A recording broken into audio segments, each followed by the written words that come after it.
বিসমিল্লাহির রহমানির রহিম। আজকে আমরা অনুপাতের কিছু গাণিতিক সমস্যার সমাধান করব। তো ইতিমধ্যে আমরা অনুপাত সম্পর্কে বিস্তারিত একটা আলোচনা করেছি এবং বিস্তারিত কিছু ভিডিও আমরা অনুপাত সম্পর্কে কিছু ভিডিও আমরা দিয়েছি। তো আজকে আমরা অনুপাতের কিছু গাণিতিক সমস্যার সমাধান করব। আসলে অনুপাত জিনিসটা কিভাবে আমরা বাস্তব জীবনে কিভাবে প্রয়োগ করব, আমরা সেই বিষয়ে আজকে একটু ধারণা নিব যে অনুপাত দিয়ে আসলে আমরা কি কাজ করব, বাস্তব জীবনে আমাদের এটা কি কাজে লাগে। তো আমি একটা গাণিতিক সমস্যা লিখছি, সেখানে লেখা আছে 550 টাকাকে 550 টাকাকে 5:, মানে 5:6 ও 4:7 অনুপাতে ভাগ করো। মানে আমাদের মোট টাকা হলো কত? 550 টাকা। এই মোট 550 টাকার আমাদের মানে দুইটা অনুপাত দেওয়া আছে, এই দুইটা অনুপাতের মধ্যে আমাদের কি করতে হবে? ভাগ করে দিতে হবে। আমাদের প্রথম অনুপাতটা কি? প্রথম অনুপাত হইল 5:6, মানে এই 5:6 এরকম একটা হিসাব করে আমাদের ভাগ করে দিতে হবে। তো আমরা একটু খেয়াল করি, 5:6 বলতে আমরা কি বুঝি? আমরা বুঝি একজনে এই 550 টাকার একজনে 5 ভাগ পাবে, আরেকজনে পাবো কয় ভাগ? 6 ভাগ। মানে মোট 550 টাকা, 550 টাকার একজনে 5 ভাগ, মানে 550 টাকার 5 ভাগ একজনে পাবে, আরেকজনে পাবে কয় ভাগ? 6 ভাগ। তো আসলে এই 5 ভাগে কত টাকা হয় এটি আমরা এখন বের করব, 6 ভাগে কত টাকা হয় এটি আমরা এখন বের করব। একটু খেয়াল করি কিভাবে আমরা সমাধানটা করব। আমরা প্রথমে যে কাজটা করব সেটা হলো অনুপাতের যোগফল। আমরা যে অনুপাতটা থাকবে, মানে 5:6, আমরা এই অনুপাতে 550 টাকারে কি করতেছি? ভাগ করতেছি। তাহলে আমাদের 5:6 এই দুইটা অনুপাত যে আমরা এখানে আমরা মানে দেওয়া আছে, এই 5 আর 6 দুইটার যোগফল বের করবো। এর জন্য লিখতে হবে অনুপাতের যোগফল। অনুপাতের যোগফল একটা 5 যোগ 6 যোগ করলে যোগফল হয় কত? 11। তো আমরা অনুপাতের যোগফল পেলাম কত? 11। তো এখন আমরা কিভাবে 550 টাকার ভাগ করবো একটু খেয়াল করি।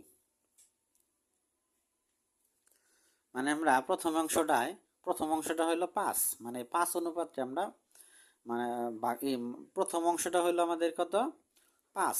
তাহলে এই 5 ভাগ, এটা 550 টাকার 5 ভাগ কত হয় এটা আমরা বের করব। একটু খেয়াল করি, 550 এর কিভাবে প্রথম অংশটা করব আমরা। 550 এর আমাদের মোট টাকা যা আছে ওইটা কি করতে হবে? লিখতে হবে 550 এর। তো আমাদের প্রথম অংশটার অনুপাত কত? অনুপাত 5। তাহলে সেই প্রথম অনুপাতটা আমাদের উপরে লিখতে হবে।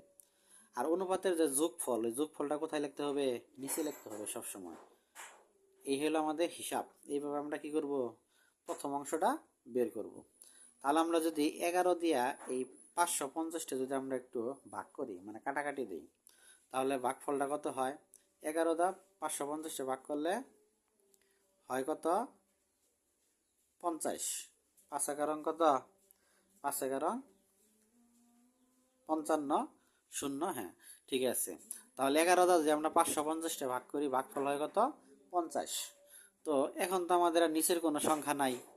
নিচে আমাদের 11 ছিল, 11 দা আমরা 550টা ভাগ দিছি, ভাগফল হয়েছে কত? 50। তাহলে উপরে আছে কত? উপরে আছে 5 আর কত? 50। এই 5 আর 50 আমরা কি করব? গুণ করব। তাহলে গুণ করলে কত হয়? গুণ করলে হয় 250, 250 টাকা। তার মানে আমরা প্রথম অংশটা কত পেলাম? 250 টাকা। তার মানে আমরা যে 5 আর 6 এই অনুপাতে যে আমরা টাকাটা ভাগ করতেছি, তাহলে 5-এর যে অনুপাতটা, সেই 5-এর অনুপাতের মধ্যে 250 টাকা হয়েছে। এখন 6-এর অনুপাতের মধ্যে কয় টাকা হয় একটু খেয়াল করি আমরা। একটু খেয়াল করি, তাহলে আমাদের দ্বিতীয় অংশটা কত হইল? মোট টাকা কত? 550। এর দ্বিতীয় অংশ অনুপাত কত? 6। এই জন্য 6টা কি লিখছি আমরা? উপরে লিখছি। আর অনুপাতের যোগফল কত? 11। 11টা আমরা কি লিখছি? নিচে লিখছি। সেই একই সিস্টেম, 11 দা আমরা যদি 550টা ভাগ দেই, মানে কাটাকাটি করি, ভাগফল হয় কত? 50। তাহলে 50 দিয়ে আবার 6 যদি আমরা গুণ দেই, তাহলে কত হয়? 300 টাকা হয়। কত হয়? 300। তার মানে আমরা কিন্তু এখন স্পষ্ট দেখতে পারতেছি যে 6 অনুপাত যার ছিল সেটায় টাকা পড়ছে কত? 300 টাকা। আর 5 অনুপাত যার ছিল সেখানে টাকা পড়ছে কত? 250 টাকা। তার মানে 5 এবং 6 অনুপাতে আমরা কিন্তু এই 550টা কিন্তু ভাগ করে, মানে ভাগ করছি। তো ভাগ করার পরে আমরা কি পেলাম, এক জায়গায় পেলাম 250 টাকা, আরেক জায়গায় পেলাম কত, 300 টাকা। এখন আমরা একটু খেয়াল করি তো, 250 আর 300 যোগ করলে কত হয়, যোগ করলে কিন্তু আমাদের মোট যে টাকাটা আছে 550, সেই মোট টাকাটা কিন্তু ঠিক আছে। তার মানে আমাদের অঙ্কটা কি, অঙ্কটা আমাদের হিসাব কি ঠিক আছে। তাহলে আমরা অনুপাত, কিভাবে আমরা অনুপাতগুলা বের করতে পারি সেই সম্পর্কে কিন্তু আমরা একটা গাণিতিক সমস্যা সমাধান করলাম।